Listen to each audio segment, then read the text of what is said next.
The meeting of the leaders of thought, they wanted Awolowo's forgiveness. By this time, Ojukwu in the eastern region had refused to recognize the authority of Gowon. Ojukwu seized federal assets in the east and confiscated federal revenue. He detained a civilian Nigerian airway flight that landed in Enugu. He refused to attend meetings of the Supreme Military Council. It was clear Nigeria was headed for a civil war. Did Awolowo react appropriately to Ojukwu's actions? I think what he did, I'll put it in two ways. There were his thoughts and there were his actions. And I think the first was, of course, the West was in a very weak position. All the troops in the West were largely from the North. Because historically, the Westerners had always looked down on military. They've always thought it's only uneducated, lazy people that will join the army. So really, when you get to the army, then outside the medical corps and the education corps, you rarely find the Southwesterners. So all the barracks and military cantonments in the Southwest were peopled and officered by Northerners. Before the July event, perhaps there were some Easterners there that were in Abeokuta. Some of them in Ibadan. But when the return march happened, for their own safety, they ran. So the leadership of the army, Nigerian army in the West, were the arms of the Northerners. Were all so the Igbos in Abeokuta, did they run away, or some of them were also massacred? Absolutely massacred, and the remaining had to run. They didn't run away, they ran in the interest of their life. Why were they taken unawares? Okay, I keep thinking, they've dubbed the first coup an Igbo coup.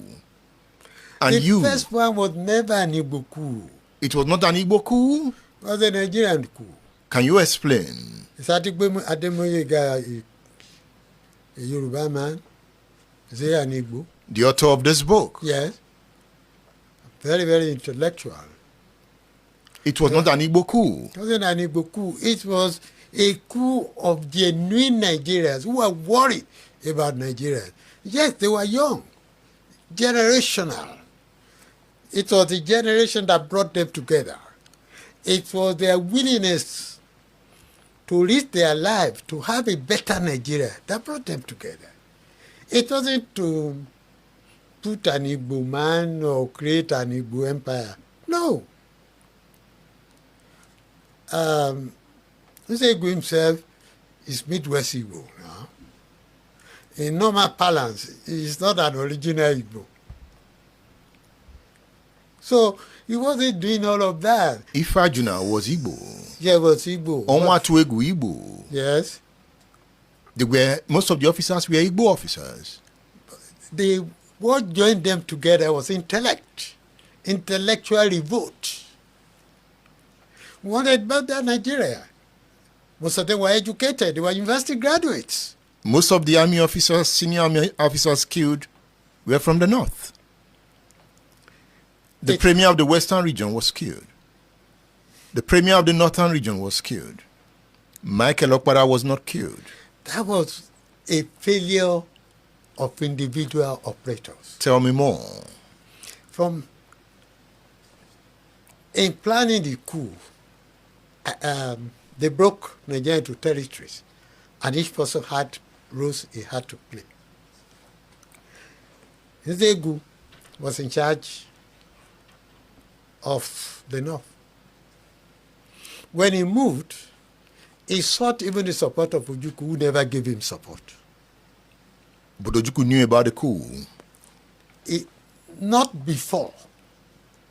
He was not party to the planning of the coup. From everything I've read, But of course, for you to take over government, don't forget Zegu was just a trainee officer, and he was using trainees. And Ojukwu was the commander in Kano, so he needed him. He reached out to him and he didn't give him support. So if it was an original Igbo, of course, Ojukwu would give him support and he would have taken over, because they have the largest collection of military in the north. But he didn't. In the west, of course, it's succeeded because the environment was against Akintola himself. So it was easy.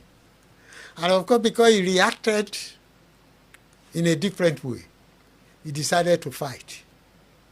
He decided to shoot. No other person did that. He was the only one. And of course, when you say he decided to shoot, how? When they captured his deputy. The military boys can be something else. They captured his deputy. So it was the deputy that led them to his house. It was he who spoke to him. He didn't know the military was, there would be a military movement. When he now discovered that Fanika had military boys waiting, he also had prepared for such days, not of military, but of civilian. He thought the operation where people would probably come to his house one day. So he took his submachine gun and opened fire. You know, mind you, he had been warned of a coup. Yes, which was why a day before the coup, he flew to the north to discuss it with Sardauna. And Sardauna said it was impossible. That it was impossible. Because he was sure of the Northern Command. And he was sure of the loyalty of Agui Ironsi. And Agui Ironsi had no reason not to be loyal to them. It was not to be the GOC. It was not recommended by the military. The outgoing General Everard or what? Never recommended him. Did he recommend Babafemi Ogundipe? He didn't either. I think he recommended Malamari. But Balewa and Sardauna opted for Ironsi. They said, let's keep seniority. So why would Ironsi want to fight them? No reason. Absolutely none. So he had no reason to be part of conspiracy. They didn't see Nzogu coming. Nobody. And that's what happens to politicians. But there was movement of troops in Kaduna. It was clear. It was just for training. And he does that regularly. Even from evidences, those troops didn't know what they were doing until they got to points of action. They thought Nzegu would carry them, he would train them, but he was a revolutionary. And they are always in the midst of decadence, some revolutionary. In the midst of darkness, there will be one source of light. Wasn't he too brutal? Wasn't he too brutal? The way Ahmadu Bello was murdered. Was Nzogu not too brutal? When you look at it today, you would think so. But that time, a failure at that point was the end.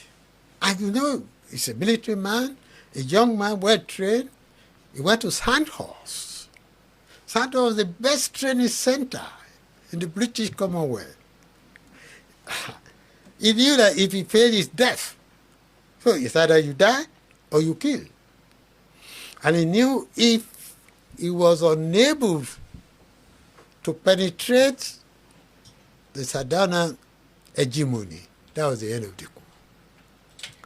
And he believed that the feudalism they were talking about, you know, any Marxist, and there are many in the South there, any radical, You criticize the feudalism in the north.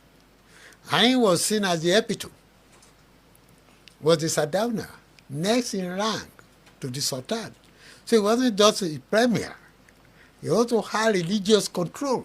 So for him not to pay, you don't operate like, how would I call it, a shooter. You do what you call a spray shooting. I must kill this one. Because if I don't, that will be the end of the exercise. And he was the leader. So he assigned to himself the most difficult assignment. So if he failed, everything. The guys in but the east. looking backward now, it will look brutal. Because he took Ahmadu Bello's wife along. They took Sodende's wife along too. The guys in the east did not execute theirs. Now let us look at the truth of the circumstances. They've just had a Commonwealth meeting in Lagos. And all of them have been going away. And most of them were aware there would be a coup because they had better intelligence through their embassies. But we still had Archbishop Macarius around, who was visiting the East, as at the day of the action. You have to look at the international dimension to it. You attack Okpara with Macarius. So that was a possibility. I'm doing my own analysis now. Yes. And in this matter, we have to be objective analysts. Will he kill Archbishop Macarius alone? So he had to stay home for Macarius to leave. But coup had already started. And because it was Ifeanyi that had responsibility for that, a lot of people now interpret it. And they may be right. But from the way I look at the international dimension to it, it may just be, let's wait until Macarius will leave. Action had happened in the north. It had happened in the west. There was no need for the Midwest because there was a new state, a new region, and there was no environmental hostility to the incumbent government the way it was. And Denis Osadebe, who was there, in the political calculation, was not a significant element. So it is possible that sheer incompetence of Ifeanyi or ethnic sentiment or international political sentiment, either of those three could have interfered with him. But was there any reason to take out Okpara? The environment was friendly to Okpara at the time. Actually, I don't believe it could have been part of the original plan. I wasn't part of it. I'm able to read it. If those coup planners thought that the man to lead Nigeria was Awolowo, and his political partner is Okpara, why would they want to kill him? Let's look at it objectively. Part of the causes of the coup was the 1964 federal election. Action Group, SNC formed OPGA. In the absence of Awolowo, they had a joint leadership, as it were. Okpara and the wife of Awolowo. And they campaigned together all over Nigeria. So when you look at it analytically, it will be strange if people thought that this rubbish, and they thought this rubbish was based on feudalism. There was no feudalism in this. They thought there were partners and collaborators with feudalists in the West. They eliminated them. They thought there were also collaborators in Lagos. That has to do with Okutiebo, Balewa, they eliminated them. So what would be the reason for dealing with the co-leader of what they saw as the only hope for Nigeria? Azikiwe left the country before the coup. If Azikiwe had been in the country, they will eliminate him. You think so? I believe so. Why did he leave? Did he have premonition of the coup? He probably did, and because that is him. I believe that Azikiwe will always look for safe ground. He did that 1951-52. You had to have a lecture, a very radical lecture against the British government. He now planned the lecture. It was still an NCNCA there. It was not a national group. Every young man loved Azikiwe. They loved his intellect. They loved his grandiloquence. And they followed him. But came lecture time. Azikiwe has disappeared, as usual. Why? I think there's some cowardice in him. Some cowardice? I think so. So the point you make is that it wasn't an Igbo coup. I'm clearing my mind in that. We are discussing history. And another book I'm recommending to you to have a better understanding of the discourse and form your own opinion is this book, Ironsi, Nigeria, the Army, Power and Politics, written by Chuks Iluebunam. This book is a classical work on the story we are discussing. I did not bring the book Nzogu, written by Obasanjo. That is another classic you should read. So you can get this book on udarabooks.com. And you can also buy it on WhatsApp. The numbers are pinned to this broadcast. We are looking at history, politics, and power.